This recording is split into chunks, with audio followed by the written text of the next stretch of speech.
ตอนนี้เขาก็มาหองานเลยพี่น้องเดี๋ยวสิพาเลาะส้มเบิงอยู่แนวกินของอยู่ของกินของขาย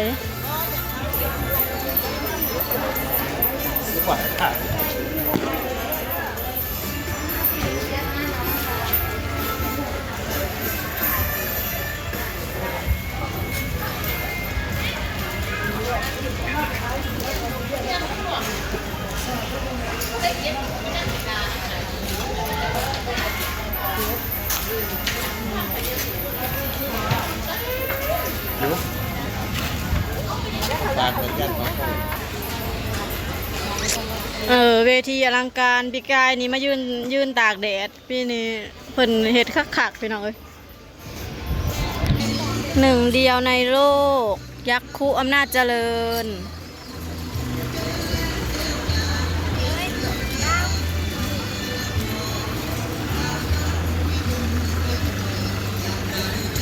นี่เด้ไปอ่านเบิ่งกว่าในอันนั้นนะมาเลย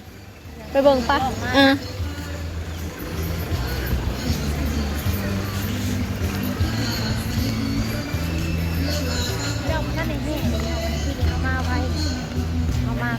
คะแนนนั้นคะแนนจิมามือใด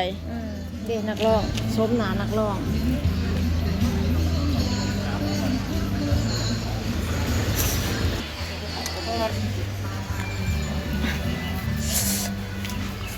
เสร็จหาเขาด้วย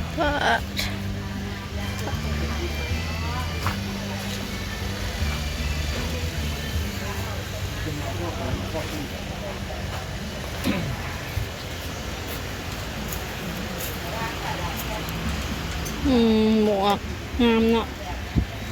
หมวกก็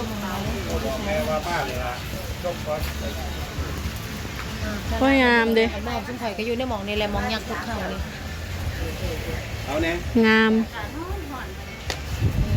แถวดาวอยู่น้ำกันนี่แล้วอยู่นี่แหละล่างเลาะก็ล่างเลาะเบิ่งเหมือนเขาน่ะมันเนี่ยเพนะมีแต่พื้นงามๆอ๋อเนี่ยพื้นน่ะผ้าฝ้ายงามเนาะนะมีแต่พื้นงามๆผ้าเพนะหลังผู้ทายคีนก่อนผ้าแพร่ฝายแล้วผ้าเพมีแต่พื้นงามๆผ้าเพงามนี่มองห่างเมื่อนี่แหละวะ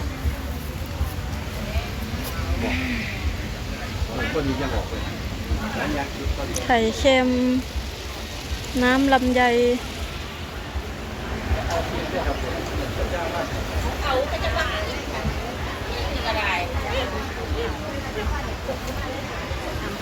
ขนมป๊อปไลน์จ้าขายอยู่ค่ะจะขายมาซื้อลอตเตอรี่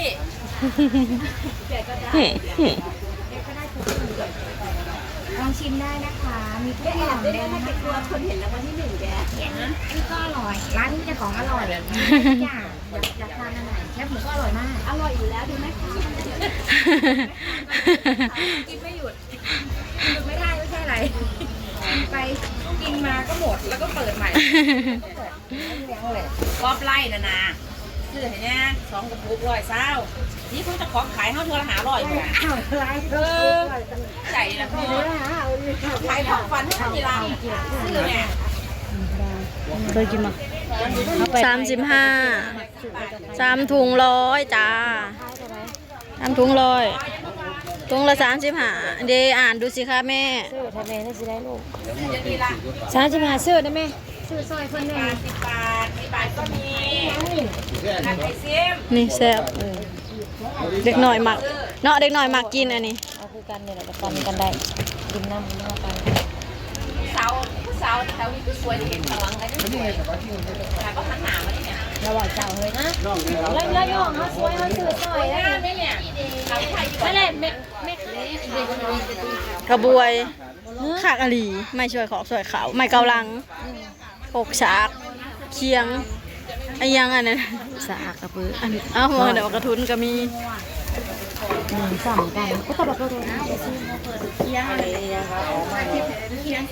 จะมาถือมาเนี่ยห้องหมอห้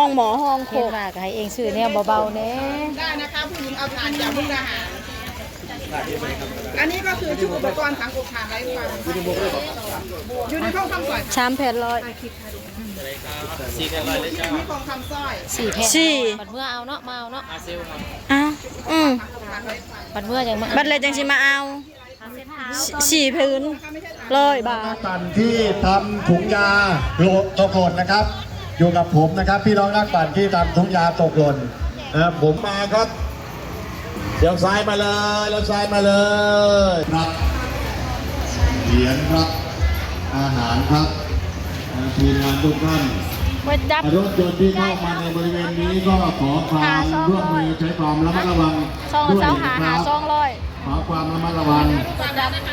ขอความร่วมมือระมัดระวังในการใช้ยานพาหนะของ กะหรี่ก็เลย นักปั่นสุดยอดจริงๆลองนับนิ้วลองนับนิ้วโอ้โหดีแก่ลองนับนิ้วครับลองนับนิ้วแล้วเดี๋ยวเราจะรับอาหารนะครับเข้าไปแล้วชุดสนามสุดยอดจริงๆครับสุดยอด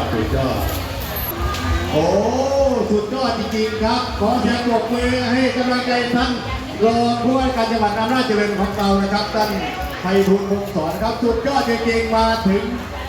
จุดที่นี่จุดที่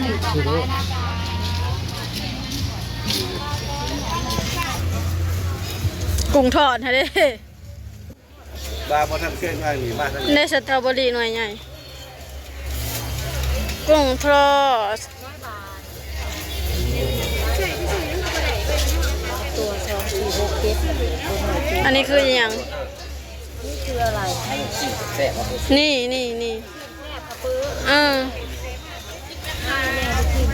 อันนี้เหรอวะนี่เด้นี่นี่อันใหญ่ๆนี่เป็นตะแสบอันสะออนเด้พักคือเป็นตะแสบแท้ อันใหญ่ๆนี่เท่าไหร่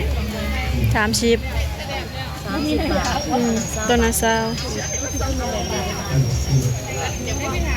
คือเป็นตะแสบแท้ ตัวแรกคือจะว่าแซ่บ เอาใหญ่ๆนี่ ก็สิเอาใหญ่ก่อน เอากระปาดเอาเนาะตัวนั้นเนื้อบ่ตัวนี้หมู อันนี้หมูอันนี้ ตัวนั้นเนื้ออืม เอาลาดหรือแยกจ้ะแยกเฮ้ยลาดเลย กินเดี๋ยวนี้บ่ กินเดียวนี่กินไปน้ำทางเลยเนี่ย ให้เพิ่นหั่นให้ติ หั่นให้ในเด้อพอดีกินได้มีกันได้หนีบอยู่ป่ะ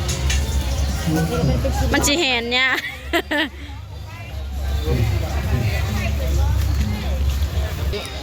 สตรอเบอรี่อักชามโดนัท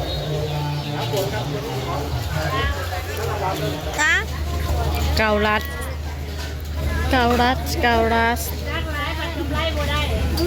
ซื้อแมงไปให้ลุงบางแก้มเบียร์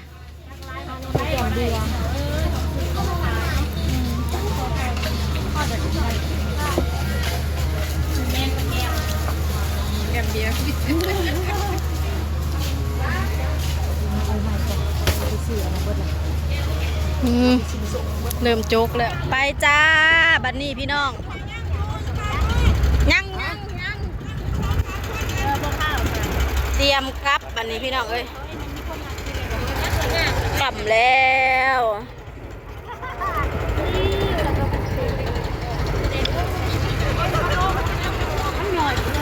ทักได้อีหยังพ้องเมื่อฝากลูกๆหลานๆ สตรอเบอรี่ตอนนี้มันหน่อยกินผลไม้มันหมด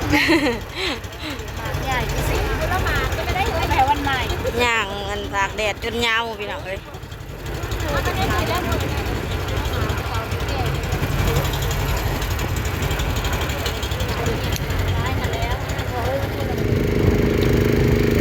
ยืนตากแดดจนเขียวสิ